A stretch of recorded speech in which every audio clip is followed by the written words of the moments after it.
I think the best way to describe Hereditary is it's brilliantly disturbing.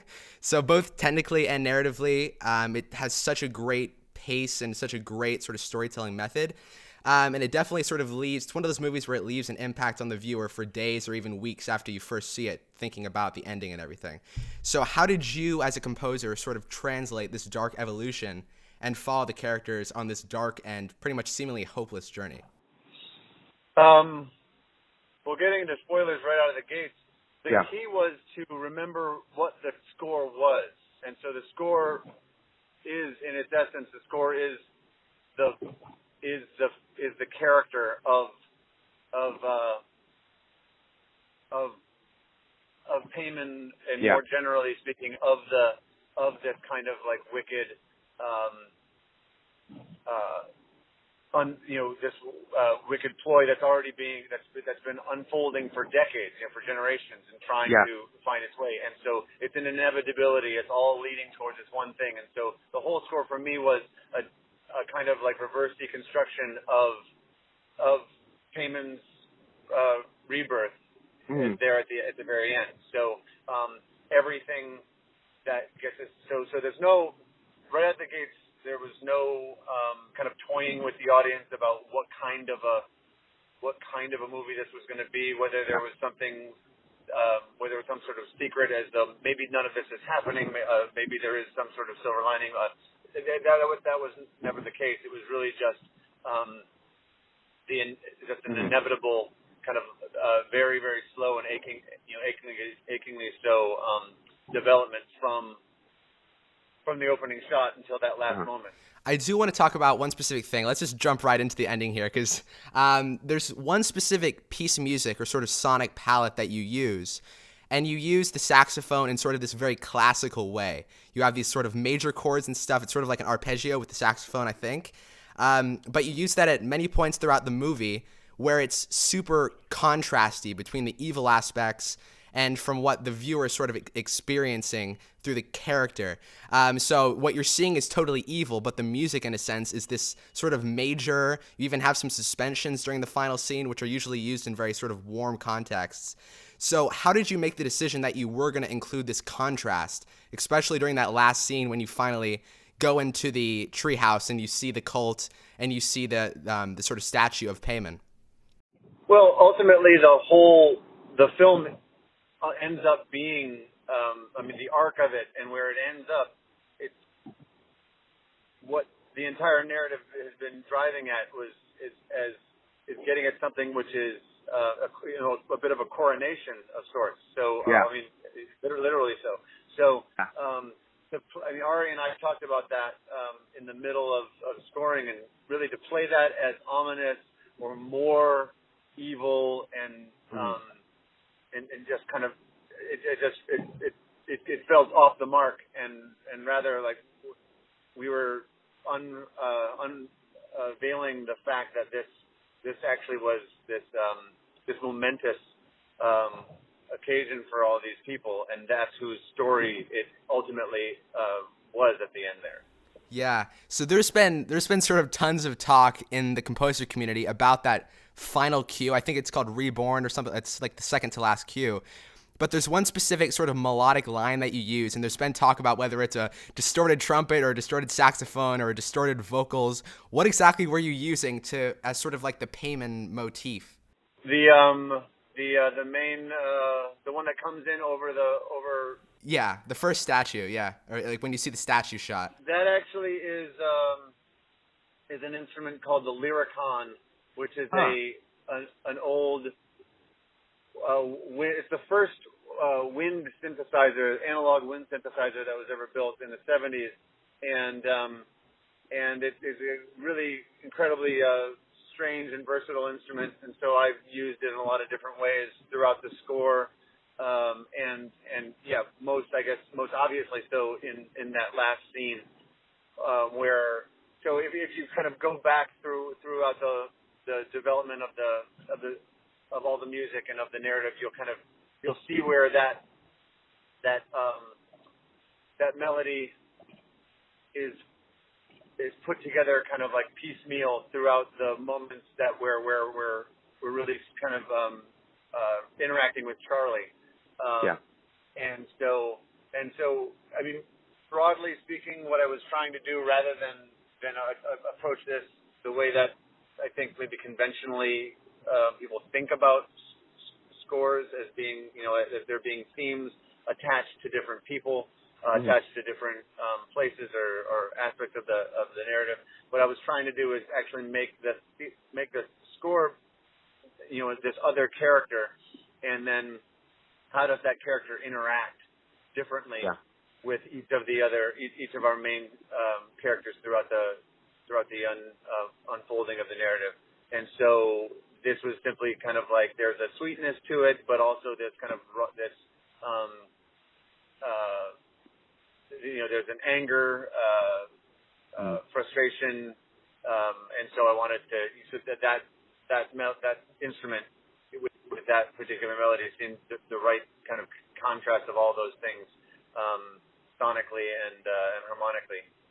Yeah, there's quite a few sequences in the movie where you're sitting in the movie theater and you're for me, from a composer standpoint, I was technically trying to think about what you were using for different specific sounds. And the third time I watched it, especially during the car scene with Charlie and Peter, I was trying to think about what you were using for the sort of like arpeggio, like low bass, almost like sort of pulse or something. And is that like a contrabassoon or like something like a contrabass clarinet or something? You got it, man. So Ari and I, because Ari had written the script, largely to my music. He had been listening to a lot of my solo music while he was writing, and we talked about what sonically the score would be like and be rooted in. And while neither of us really wanted for it to be limited to the same specific aesthetic as I used for the solo records, just that kind of that stripped down, really strict parameters. The idea of having certain core elements of it at least have its foundation in that same aesthetic was something that we both liked the idea of. And so there are certain moments where that comes into play more evidently, and that's one of the main ones. I really wanted that scene because it is just the pivotal moment in the first act. I really wanted that to stick out and to be particularly poignant. And so that's a contrabass clarinet rigged up with my normal setup of microphones, contact microphones for all the percussion, close microphones, the throat being mic'd for all those higher. You right? That was yourself. Yeah. So at its core is all of that. That's all in real time. So the majority of that cue is really just everything happening at once, and then obviously there are other things added, like the horn stabs and things that happen later on as the tension mounts. But I really, going into it, there was the idea of hiding in plain sight became something that I really wanted to be operative on a few different levels. One, in just from the narrative perspective, there was this thing that I wanted it all to be there the whole time, because it really is. It all is there the whole time. There's symbols everywhere throughout, and so I wanted the music to mirror that, but also I wanted the actual mechanics of how the music was produced to also mirror that, so that going into it, I mean, we are all so used to getting the same things from the same sources and in the same ways, and so we can become a little numb to music that is designed to make us feel certain things, and in a way where it just becomes very prepackaged because we stop engaging with it necessarily. And so I didn't want to use strings in the same way that we use strings for suspension and creating tension those ways. I didn't want to use synths the same way, just always the jump scares and the low ominous tones coming from all these. So I mean, where something sounds like synths on the record in the score is most likely contrabass clarinets, just with kind of acoustic throat filter sweeps. Just kind of where something sounds like strings, it is most likely clarinets. I'd used an enormous amount of B-flat clarinet, just layered upon one another, doing different rhythmic and long tone, polyrhythms and different harmonic rubs to get certain effects.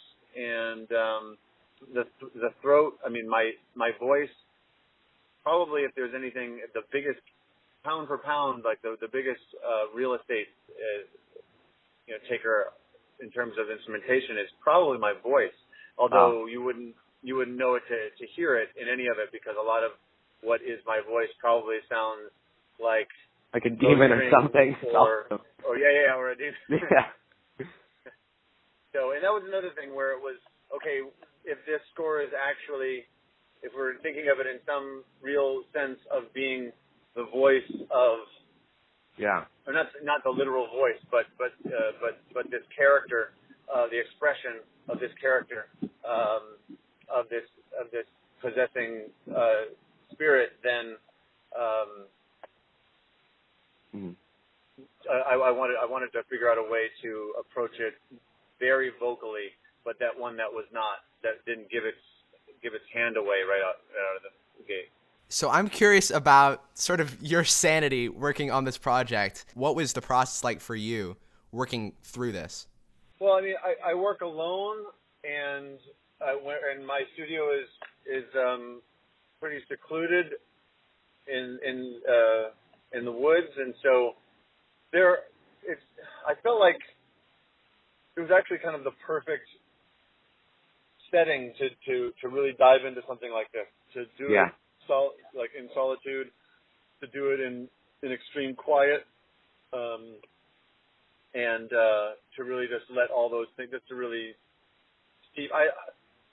I'm in everything that I do, I'm massively immersive. If I want to learn something, I dive in entirely. If I want to experience something, I take it all on. And for something like this, you want to start to embody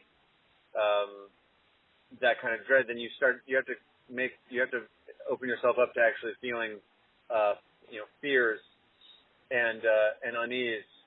And I actively kind of pursue those kinds of those feelings. That being said, I don't think that there was ever a time watching it while I will say that basically every time I watched Toni Collette's performance around the dinner table in that one scene, it's brought me to tears. I think it's just brilliant and so moving. And that to me is what that and all of her scenes with Alex, that scene and the one the dream while he's in bed, that's the movie for me. It's just that this relationship, this grief, this honesty, all that just being like bared, laid raw. I think it's wonderful. So while I did have like extreme emotional reactions to it throughout, I wasn't overly disturbed by being steeped in it.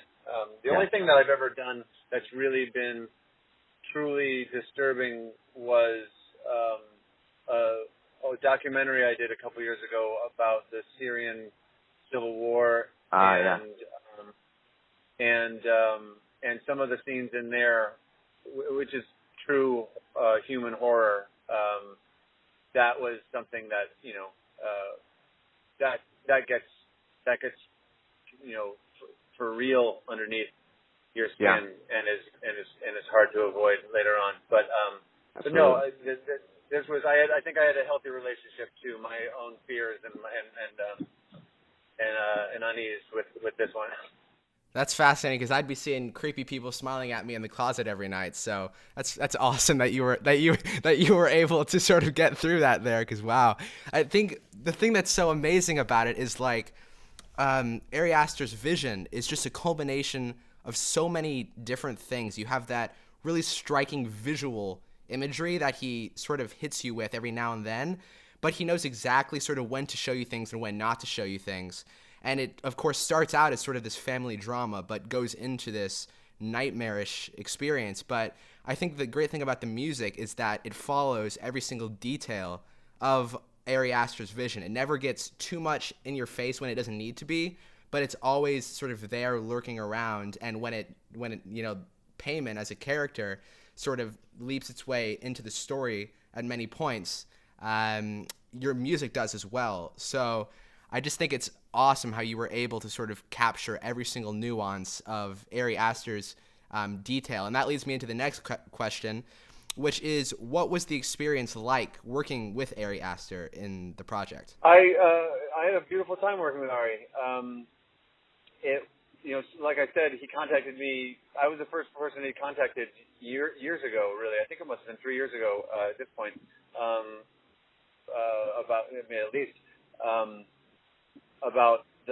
about coming on, and so it's been this long process of reading the script, reading the second draft, talking to him more through the process of getting funding and casting and everything, and because I've been attached to the project for so long, as soon as we got kind of like a green light that the project was actually going to happen, I was able to start scoring based on script and Ari's concepts of the film and of the score in general,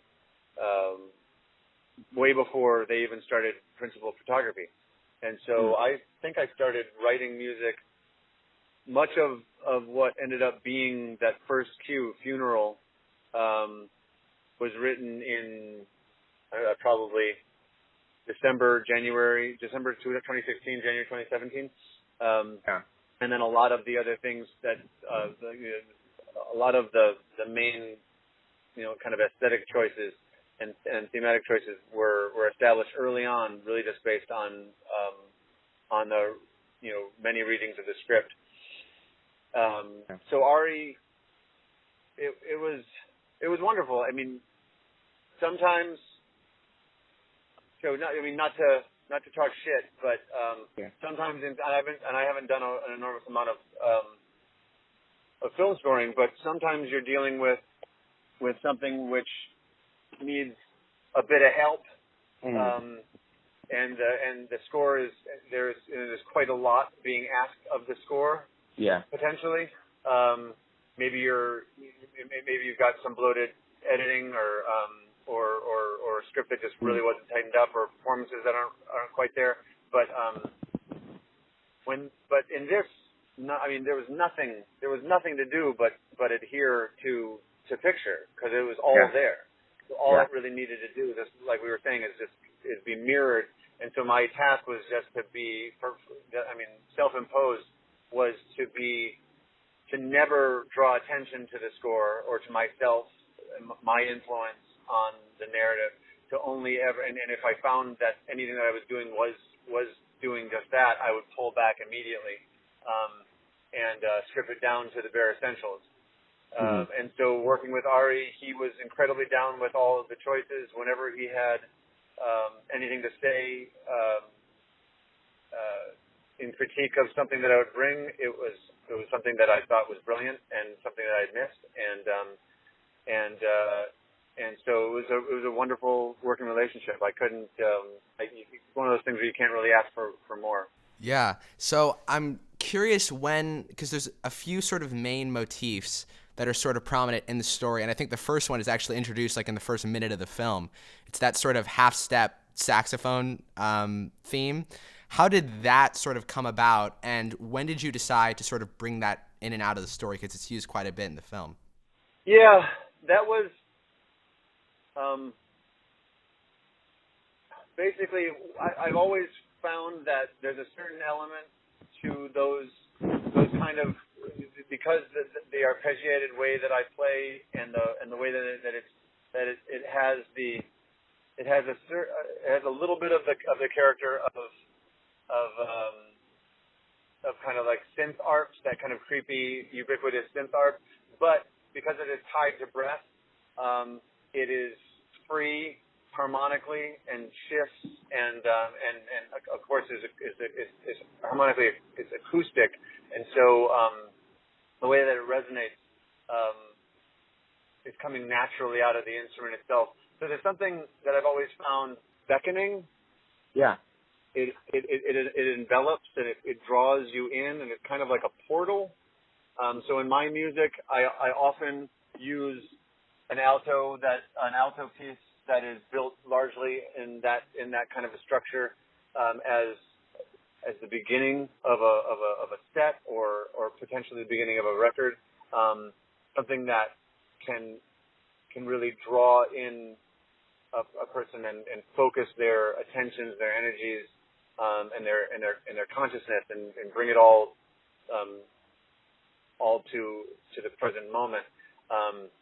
And so in those first moments, I really wanted to use that because I feel it is so effective in drawing people in, and have it be, in a sense, the sound of this house and of the story that has inhabited its walls for, like I said, for decades before, as this group of people is trying to bring about the second coming of this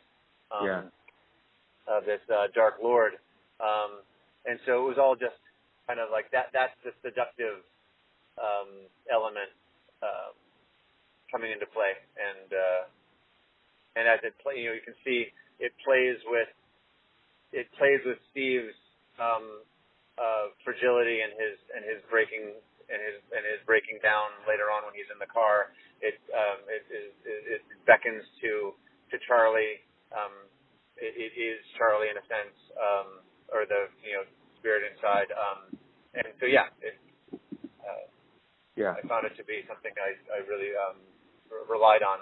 Here's one from a Global Composers Network member.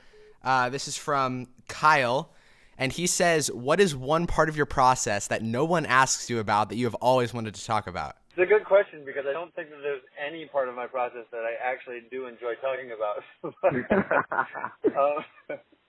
I'm not particularly forthcoming about things that I do in there. But what is one part of the process that I'd always want to talk about? Programming or sound manipulation or anything like that. That was really prominent, maybe in Hereditary too. Well, you already did touch a little bit on the predominance of vocals and the manner in which those are. That's one thing that people don't tend to ask me a whole lot about, but it does get, I guess it does get talked about a little bit.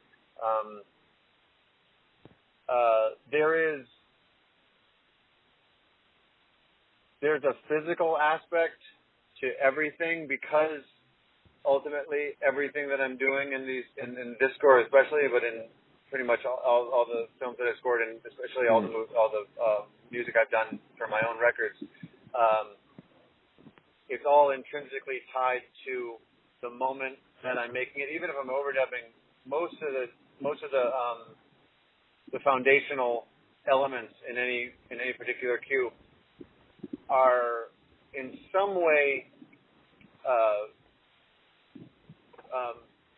on some amount of extremity in terms of the physicality needed to produce them, or in some way taxing physically to actually make them happen. And so there's this. So for me, and this is not something I think is important for other people to know, but for me, I still do think that one of the main reasons that certain things I do are effective is that they are imbued fundamentally with a kind of extreme physicality that even though maybe not consciously translated to the listener will be there in the subconscious experience. There is this underlying kind of extremity to to the mode in which everything is manufactured, that I think is really quite key. And I think I think it's an incredible answer, because us as composers nowadays are so used to using samples for literally everything. And maybe there isn't a lot of physical stuff going on nowadays, especially when you have a film where there's not a lot of recording money, or you don't have time to do stuff like that. And we're constantly just sort of in our computers working like that. But what you bring up with bringing a sense of physicality and a sort of physical, work ethic to bringing the music out, I think that's a really fascinating aspect that I think can really translate to everything in composition, and especially film scoring for sure. So as a final question, I just want to ask, if you have one piece of advice for an aspiring composer or musician in the modern sort of music or film business, what would it be? The actual composition, doing of the work, I would just say do the job even when you don't have a job. Always be studying, be watching film, TV, listening to scores, listening to other music that is not cinematic, listening to really just becoming hyper aware of the sounds in all of your surroundings and your daily. I mean, because this will get you more. If you start to become more mindful of your sonic, the sonic world that you inhabit, it'll make you more mindful in general, and then that'll come through in the music. But yeah, to really just live. If that job really is indeed what you want, then inhabit it to the best of your abilities for the majority of the time that you are conscious. But in terms of one concrete example of something that I really feel is helpful to the job itself specifically, that would be, and it's a real hard sell. It's a tough one to actually make happen, and I've only been able to do it a couple times, but not thoroughly, just partially. But if you can do everything within your power to make it so that the production that you're working on does not use temp that is not of your own design. Yeah. So if that means you have to work longer and take less jobs, then work longer and take less jobs. Write music for the picture that you're writing before there's a picture that you're writing for. Get some things established so that the director and the producers can pick things out of your imagination rather than out of the stock book of all the things that everybody will use, because it will all be the same stuff, and you will be asked all that so regularly to copy so many different things, and the act of having to hug a piece of temp just enough so that a directors and editors who've been listening to it for a year maybe already will be satisfied with the finished product, and not enough to get sued. That's a really fucking nerve-wracking process, and it shouldn't be part of really making music for a film if you want to make something that has an inherent character and an overarching continuity to it. So I would say that's really important, and I'd hope that would be not just for composers but other people in the industry to stop doing that whenever possible. I know that it's sometimes really, it's important. It's in the way that we do things, and everything is done so quickly. But if people just start taking a little bit more time and understanding that this way can be much, much better for the art that you're making, I think there would be much more quality out there. Words of wisdom for sure. Well, Colin, I seriously thank you so much for taking the time today. And I truly mean this when I say I cannot wait to see what you do next, because this is one hell of an act to follow, to be honest with you. I mean, this is absolutely incredible work on everyone's behalf. So I hope that you and Ari Aster do more films together because we'd be getting more classics for sure. So again, thank you so much for doing the interview, and congratulations on this amazing work, dude. My pleasure, man. So nice to talk to you. Great to talk to you too. All right, well, you have a great rest of your day.